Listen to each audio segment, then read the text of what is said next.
सभी मीन राशि के दोस्तों, आपका हार्दिक अभिनंदन है। ज्योतिष जो दो शब्दों का मिलन है, इसका प्रभाव बड़ा ज़बरदस्त है। कभी ग्रह बहुत अच्छे होते हैं, कभी ग्रह बहुत बुरे होते हैं। कई बार हमारे जीवन में शुभ घटनाएं घटित होती हैं, अशुभ घटनाएं घटित होती हैं। हम सब ग्रहों के अधीन रह करके काम करते हैं। दोस्तों, आप कोई भी चीज़ इस दुनिया में देख लीजिए, सबका अपना एक विशेष महत्व है। हमारे जीवन में कोई भी घटना घटित होती है, उसके पीछे का एक बहुत बड़ा साइंटिफिक कारण भी होता है। कुछ लोग उसको दोष देने लग जाते हैं और कुछ लोग ये कहने लग जाते हैं अगर ऐसा हुआ है तो हो सकता है इसमें भी कुछ अच्छा ही हो। जो होता है ईश्वर की अच्छा से होता है, ग्रहों के अधीन होकर के होता है।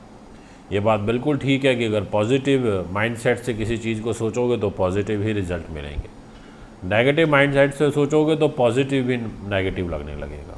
दोस्तों, मीन राशि जिसके स्वामी ग्रह देवगुरु बृहस्पति होते हैं, और देवगुरु बृहस्पति के पास मीन राशि के वालों के लिए दो चीज़ें होती हैं। एक तो कर्म, जिसे दशम स्थान कहा जाता है, यानी कि आपके रोग चोट, आपका कर्म, आपका कैरियर, प्रमोशन, उन्नति, ये सारी की सारी चीज़ें देवगुरु बृहस्पति के पास हैं। और साथ में सम्मान तो है ही, व्यक्तित्व भी है, आपकी लाइजनिंग भी है, बड़े लोगों से संबंध भी है, आपका शरीर से राज्य शक्ति भी है। ये सब चीज़ें देवगुरु बृहस्पति के पास है।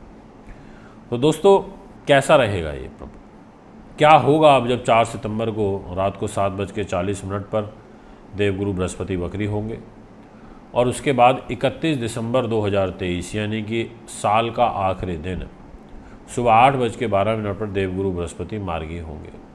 इसके फल क्या मिलेंगे, ये जानकारी आज मैं आपको डिटेल में दूंगा, इसलिए वीडियो को पूरा और अंत तक सुनिएगा। बहुत सारे लोगों का ये प्रश्न है कि देवगुरु बृहस्पति वक्री होंगे मेष राशि में, आपको दिखाई भी दे रहे होंगे, जहाँ 1 नंबर लिखा है वहाँ गुरुदेव बैठे हैं और वहाँ पर साथ में राहु भी बैठा है। तो क्या ये चंडाल दोष एक बार फिर से एक्टिवेट हो जाएगा? तो मैं इस प्रश्न के उत्तर के रूप में आपको स्पष्ट कर देना चाहता हूँ कि आप बिल्कुल भी चिंता ना करें, ऐसा कुछ भी नहीं होने वाला, कोई ये दोष एक्टिवेट नहीं होगा, क्योंकि गुरु आपकी जन्म पत्रिका में डिग्रीकली पावरफुल हैं और राहु डिग्रीकली वीक हैं। यानी कि जिस टाइम पर ये परिवर्तन होगा, उस समय पर जो ग्रहों का ट्रांजिट है वो काफ़ी बदल चुका होगा। यानी कि कहने का ये मतलब हुआ कि जो देवगुरु बृहस्पति हैं वो आपके लिए एक विशेष डिग्रीकली फल लेकर के आएंगे। अब ये डिग्रीकली फल का क्या मतलब होता है, ये मन में आ रहा होगा कि 18.5 डिग्री का जो अंतराल है वो इनके बीच में रहेगा। जी हाँ, 18.5 डिग्री का।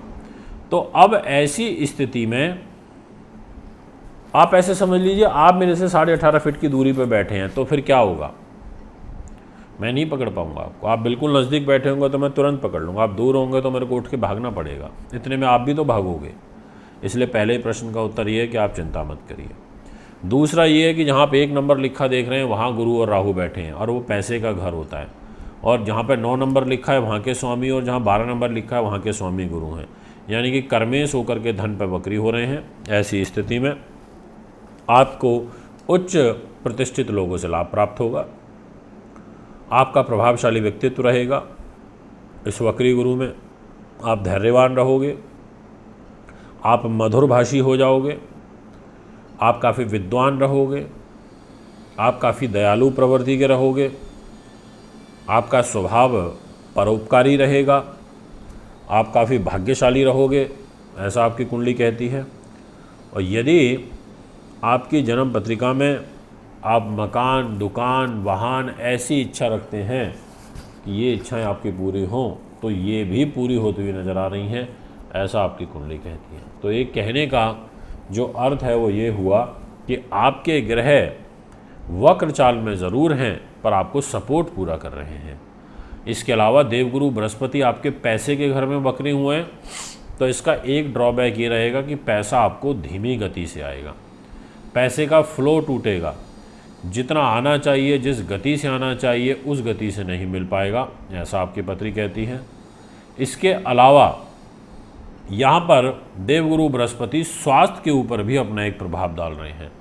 तो यानी कि हेल्थ रिलेटेड जो प्रॉब्लम होती है वो भी यहाँ पर बनेगी, इसका भी विशेष रूप से ध्यान रखना होगा। और साथ में देवगुरु बृहस्पति का एक विशेष प्रभाव आपके जीवन में रहेगा, वो रहेगा 6th हाउस पर। तो कर्जा, रोग चोट, शत्रु बाधा, इस प्रकार के भय भ्रम जो होते हैं उनमें कमी आएगी, कटुता आएगी। आप सोच रहे होंगे ऐसा क्यों? क्योंकि गुरुदेव उल्टे चल रहे हैं। अब जब उल्टे चलेंगे तो इनकी सिंह राशि पर जो दृष्टि आ रही है वो भी तो फिर हल्की पड़ेगी ना, प्रॉपर तो पड़ नहीं पाएगी। क्योंकि भाई अभी मैं आपको सीधा देख रहा हूँ, आप बिल्कुल सीधा देख रहा हूँ। अब मैं और पीछे जाऊँ, फिर मैं आपको देखूँगा तो मेरा विज़न तो हल्का हो जाएगा ना। मैं आपसे जितनी दूर ज़्यादा चला जाऊँगा मेरे को उतना थोड़ा कम दिखने लगेगा, और मैं जितना आपके नज़दीक आऊँगा उतना ज़्यादा दिखने लगेगा। ये तो नियम है, ये तो नेचर का नियम है कि आप कितनी दूर हैं और फिर वहाँ से देख रहे हैं तो उसका प्रभाव कम हो जाता है। तो ऐसे ही देवगुरु बृहस्पति छठे भाव को देखेंगे, रोग चोट को, शत्रु बाधा को, तो इसके प्रभाव को कम करेंगे। यानी कि 31 दिसंबर तक रिलीफ मिलेगा, रियायत मिलेगी, ऐसा आपकी जन्मपत्री कहती है। अब यहाँ पर एक बहुत अच्छा योग बनेगा, और वो योग ये है कि देवगुरु बृहस्पति आपके कर्म भाव को देख रहे हैं। तो कर्म का और धन का संबंध बन रहा है, ये बड़ा शुभ होता है। यानी कि नौकरी में ट्रांसफ़र, प्रमोशन, पदोन्नति के जो योग हैं वो बहुत शुभ रूप में बनेंगे, ऐसा आपकी पत्री कहती है। इसलिए अब आपको प्रयास करना चाहिए। और विशेष रूप से अगर आप सरकारी नौकरी वाले हैं तो आपकी नौकरी में प्रमोशन, उन्नति के योग बनेंगे। आपको काफ़ी अच्छे उच्च पद प्रतिष्ठा के योग बनेंगे, ऐसा आपकी कुंडली कहती है। कार्य सिद्ध होगा, आपकी इच्छाओं की पूर्ति होगी, ऐसा आपकी कुंडली कहती है। तो अर्थ ये हुआ कहने का कि देवगुरु बृहस्पति बेशक वक्री हो रहे हैं, पर एक दृष्टि इनकी ऐसी है जिसमें ये आपको प्रोटेक्ट कर रहे हैं, जिसमें आपके कर्म की गति को बलवान कर रहे हैं। अब जब 28 अक्टूबर से देवगुरु और राहु ये दोनों ग्रह अलग हो जाएंगे तो फिर और ज़्यादा व्यापक बदलाव आएंगे। फिर आपकी धन की स्टेबिलिटी आएगी, और आपको परिवार से जो सहयोग है वो भी काफ़ी अच्छा खासा प्राप्त होगा, ऐसा आपकी कुंडली कहती है। यानी कि पारिवारिक जीवन के अंदर एक स्थिरता आने का योग बनेगा, और वो भी शुभ रूप में। ये मैं आपको स्पष्ट रूप से कह देना चाहता हूँ, इसमें कोई भी किंतु परंतु और दो मत नहीं है। दोस्तों, अब यहाँ पर विषय आता है कि आपको क्या उपाय करने चाहिए। आपके लिए पुखराजन बहुत अच्छा है, वो आपको धारण करना चाहिए। भगवान विष्णु की आपको पूजा करनी चाहिए। आपको केले का दान करना चाहिए।